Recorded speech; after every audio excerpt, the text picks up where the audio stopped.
పేరు నీరుకొండ వెంకట సూర్యనారాయణ. నేను గోకువాడ గ్రామస్తుల్ని, YSR party senior నాయకులు.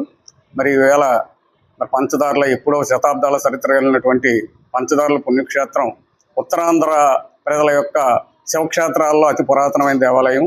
ఆ దేవాలయం పరిసర ప్రాంతాల్లో మరి ప్రభుత్వం వారు అక్రమ మైనింగ్కి పర్మిషన్లు ఇచ్చి మరి అక్కడ మైనింగ్ చేయడం వల్ల అక్కడ ఉన్న ఎంతో ప్రాచుర్యం పొందినటువంటి పంచదార్ల 5 దారులు, మరి ఆ దారుల్లో స్నానం చేస్తే ఎంతో పవిత్రత పుణ్యం లభిస్తుందనేటువంటి ఆరాధ్యంతో శివుని కొలిసేటువంటి ప్రాంతాన్ని మరి ఈవేళ వీళ్ళు అక్రమ దందాకి బలైపోతున్నటువంటి పరిస్థితి ఏర్పడుతుంది.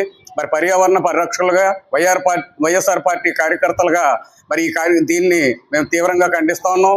మరి వెంటనే అక్కడ ఇచ్చినటువంటి ఏదైతే మైనింగ్ పర్మిషన్స్ ఇచ్చారో, ఒకవేళ నిజంగా పర్మిషన్స్ ఇస్తే వెంటనే పర్మిషన్ రద్దు చేసి మరి పంచదారుల యొక్క పవిత్రతను కాపాడడానికి మరి అధికారులందరూ కూడా చర్యలు తీసుకొని భవిష్యత్తులో పంచదారుల పుణ్యక్షేత్రం ఇంకా అభివృద్ధి చెందడానికి కావాల్సినటువంటి చర్యలు తీసుకుంటారని కోరుకుంటూ సెలవు తీసుకుంటున్నాను.